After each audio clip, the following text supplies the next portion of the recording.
What is up, VC? It's Aaron. Long time no see again. Don't have to go into explaining how busy I've been, but really happy to see you. I haven't really even spent a lot of time on YouTube itself, but you know, popping in on the Facebook page here and there, trying to keep up with you guys. But you know, it's pretty hard. I did get some records since my last video. Some God, they've just been sitting around here forever, and a couple pieces I got in the mail today. I was expecting a package from Elusive Disc, but it didn't come yet. I pre-ordered the Weezer Blue Album, the MoFi reissue, a half-speed master of that, and then the old 97's Too Far to Care. Yeah, Too Far to Care. It's one of the, you know, great 90s alt country records. That hasn't arrived yet. I don't know when the MoFi. It was supposed to be out in September, but it got pushed back till sometime here in October. It still says back-ordered, so I don't know. I can't wait to get that, man. I've been wanting the Weezer Blue Album forever, and it's a MoFi reissue, and it's has to be mastered, so I hope it sounds great. But I got a few things I'd like to show you, and starting off with this is something that, you know, I never thought, you know, was really necessary, or because you can download protractors off the web for free. And I use those downloadable paper protractors, and I thought, you know, wow, this sounds great. Until I got one of these, because I started to get a little bit obsessive with some sibilance issues and things like that. I got one of these, Mobile Fidelity Geodisc. It's a cartridge alignment tool, and it's really, really easy to use. And I'm telling you, the difference is night and day. Really accurate tracking now. You got to adjust your vertical tracking height, you know, make sure everything's all, you know, on first, and then, you know, it's really easy. You see this long plastic strip here. You have that in direction of your pivot point of your tone arm, and then once you get there, you kind of tape down the platter so it doesn't move from that point. And then there's a grid here, you see, and see that little dot? That's where your stylus is supposed to actually be dead center. And the grid helps you align your azimuth and you know, just make sure your cartridge body is properly aligned. Once that's on, oh my god, it just made a huge difference, and oh, I'm so happy with the sound of my system now. It's just night and day difference. Just leaps, you know. Yeah, I mean, they're a little bit spendy, you know, compared to, like, you know, just your you can buy cheaper ones, but this is just so easy. It's well worth the extra price there, you know. So easy to use, and I'll be using this for years to come, years and years to come. I can bring it to friends' houses who get turntables, and I can align their cartridges for them. Plus, you know, I plan on trying out some other cartridges down the road here, so just to see what, you know, for different sound, just make setting up a breeze. So that's a really cool accessory to have. Okay, on with the music. I just saw this at an estate sale, and you know, I thought it'd be cool to have. I have some other albums by this guy here. This is Wes Montgomery, greatest hits. A compilation. Just, you know, he's a jazz guitarist. There's some of the. I got some sessions with him, with Jimmy Smith, the organist, and things. Just, you know, well-known jazz guitar player. You know, really good stuff here. Just to get a little bit more Wes Montgomery into my collection. Thought it'd be a. You know, plus they were like, the records were like 50 cents. So this is a cool one here too. It's by Crescent Jazz Productions. The Legends of Jazz, the world's leading exponents of New Orleans music, the living legends of jazz who helped create an art form. Who do we have? We got Barry Martin, Joe Darinsborough, Louis Nelson, Andrew Blakeney, Edward Garland, Alton Purnell. Just, you know, just some traditional type jazz stuff from New Orleans, the New Orleans type sound. I'm going to pull it out really quick because, you know, I saw it and it was like, holy man, it's on green vinyl. How cool is that? Yeah, you know, I mean, still loving the jazz. I mean, you know, I'm trying to get as much jazz as I possibly can. This isn't really, you know, the type of jazz that I would normally sit around and listen to. Maybe, you know, I'm a big fan of Coltrane and that spirit of jazz, Ornette Coleman, things like that. But this is good to just have as a frame of reference, you know, harkening back to a period when jazz was still kind of formulating, you know. And then this was in the same stack here, The Greatest of Stan Getz. I think I saw somebody else show this recently. The record's in okay shape. You know, it doesn't sound the greatest. It does have some ticks and some pops, but you know, 50 cents. You know, it's cool to have. Yeah, Stan Getz, saxophonist. Got some good stuff on here. It's some really good stuff. And I love, you know, the old vintage type of, you know, mid-century, you know, abstract art that a lot of these jazz albums had. You know, like Time Out, Time Further Out, by Mingus, you know, that type of thing, you know. Really, really cool. And this one, I know, has just been reissued.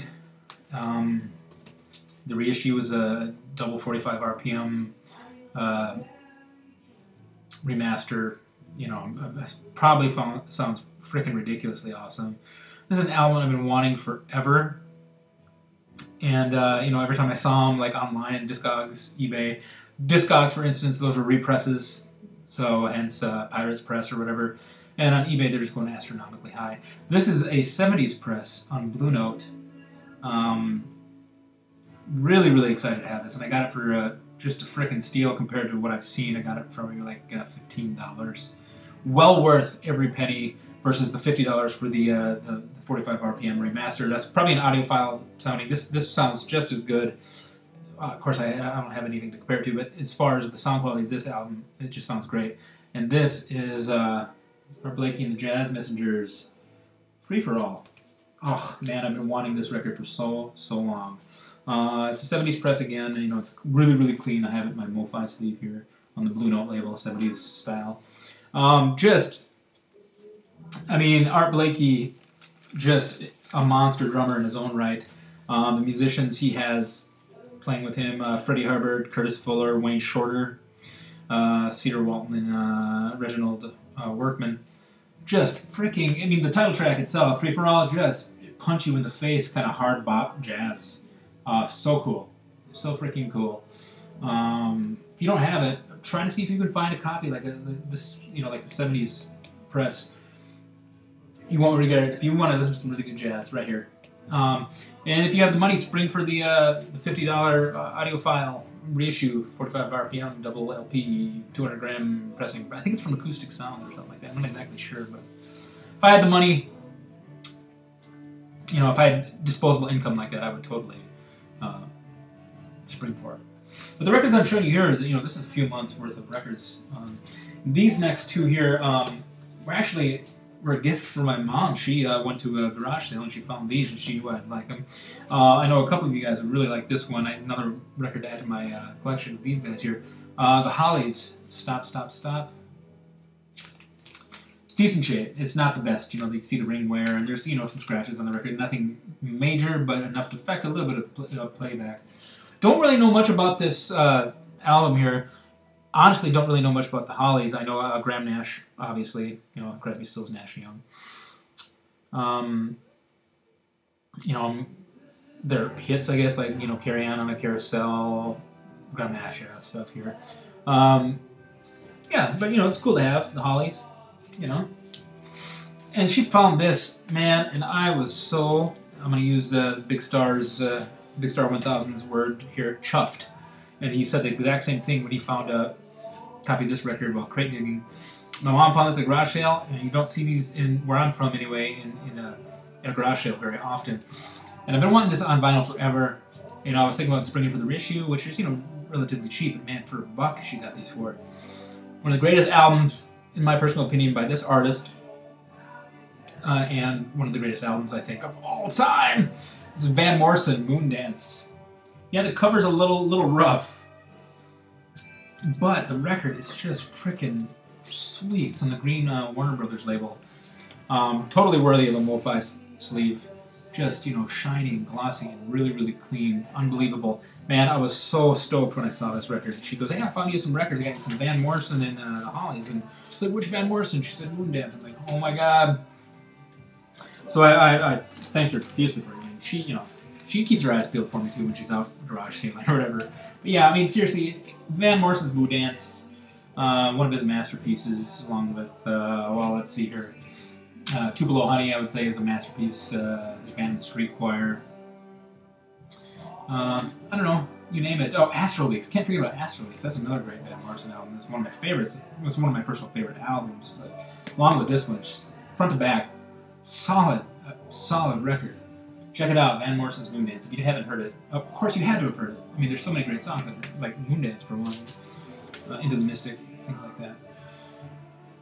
Okay, now I'm going to start by showing this. These are some new pieces here. I don't know if you can hear it playing downstairs, but side A is probably about to be... No, I think we got another one. This is an album I've been aware of for quite some time. I don't know if you can hear it downstairs, maybe. It's at night here, so I don't want to like wake the neighbors up or anything. But such a great deal I got on this record on eBay. There's a seller. I'm going to reveal the name of the seller. Many of you have probably found this seller before. They're called Blow It Outta Here. I think they're affiliated with record labels. That they sell their overstock or something for ridiculously cheap prices. This is ridiculously cheap compared to where I've seen it, on say even places like Amazon or something. But this is Benjamin Gibbard and Jay Farrar, I should say, Jay Farrar and Benjamin Gibbard, the soundtrack for the documentary One Fast Move or I'm Gone. Music from Kerouac's Big Sur. Such a freaking awesome record. See, when I first heard this album, I was a little bit skeptical. I'm like, because on one hand, I've always been a really big fan of Death Cab for Cutie, and on the other hand, I've been a really big fan of what Jay Farrar has done with like Uncle Tupelo and Sunvolt and those types of bands. So to hear them completely different, types of songwriter here coming together, collaborating on an album, they're both really big Kerouac fans, and I'm a big Jack Kerouac fan. I pulled out the book here, Big Sur, to kind of correlate with this record here. Yeah, Jack Kerouac, King of the Beat generation, or whatever you want to call him. Yeah, this book is dark and seedy and about his time when he spent out in the woods of California, Big Sur, to kind of dry out, which ends up being a total failure and a total disaster. If you haven't read any of Kerouac's work, and if you haven't read Big Sur, definitely check it out. It doesn't really have any like paragraph breaks or many of those, or introductions to chapters, or just everything is just a stream of consciousness. Essentially, is kind of how I interpret it. But if you read this book and then you listen to these songs, these guys really kind of pulled Kerouac's frame of mind on this record here. Excellent job. Most of the songs were written by Jay Farrar. Benjamin Gibbard obviously takes the lead on a lot of the tracks. Some of the most, like the song California Zephyr, for instance, there's lyrics. Most of the lyrics are straight out of this book. So essentially Jack Kerouac helped write these songs as well. But so freaking awesome. Check it out. You'll love it. I guarantee you'll love it. The cool thing, it's pressed at Palace or Palais or whatever in Germany. So the sound quality is phenomenal, and it's just really clean, really well-made vinyl. It comes with these inner liner notes here. I'll show you really quick. There we go, real quick. And then on the back here's pictures of Jack Kerouac. Kind of tells you a little bit about the project of making this album and like the documentary. Another really cool thing, it comes with a documentary on DVD. Bonus, total bonus, man, worth every cent. And it just it talks about who produced what. Let's see, California Zephyr, for instance, produced by Benjamin Gibbard and Jay Farrar, and Jim Sampas, written by Jay Farrar, written by Jay Farrar, written by Jay Farrar, written by Jay Farrar, written by. So I think One Fast Move or I'm Gone, written by Benjamin Gibbard.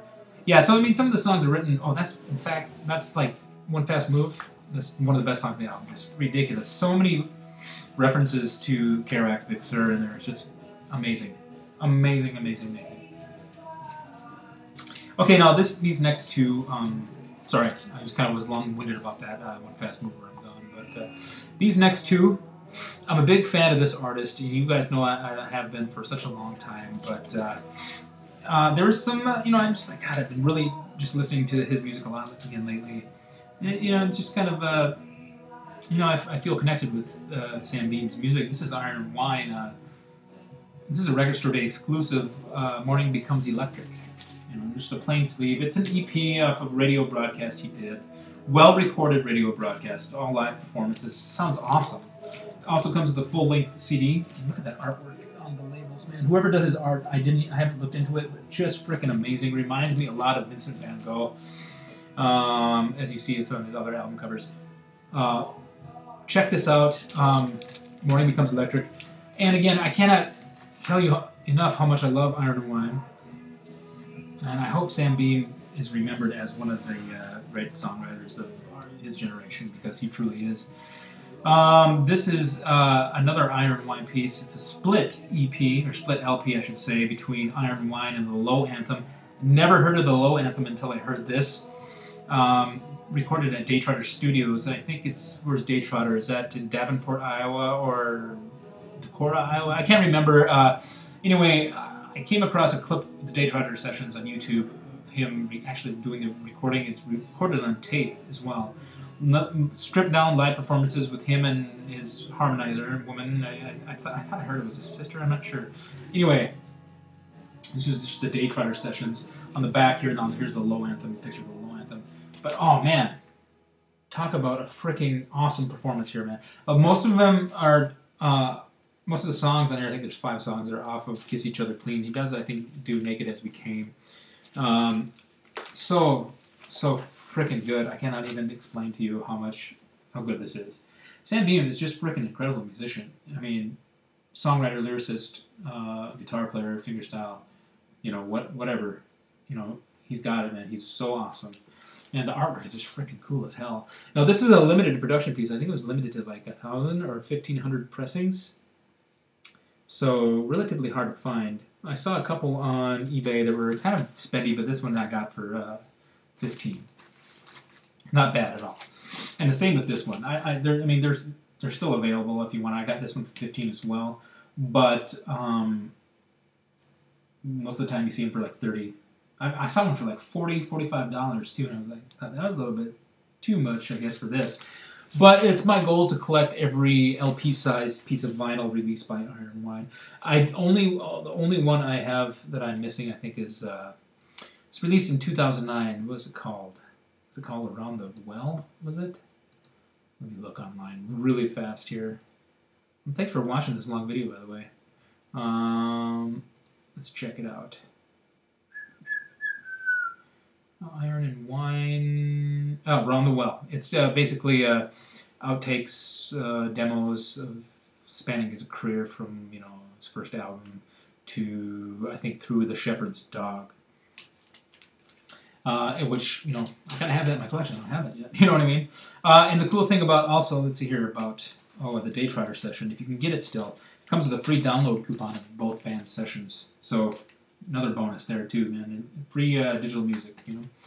Okay, so I'm at about 18 minutes, 39 seconds. Maybe I'm going to edit this down a little bit, maybe. And so me saying that is probably irrelevant. But anyway, I hope everyone's having a wonderful October so far.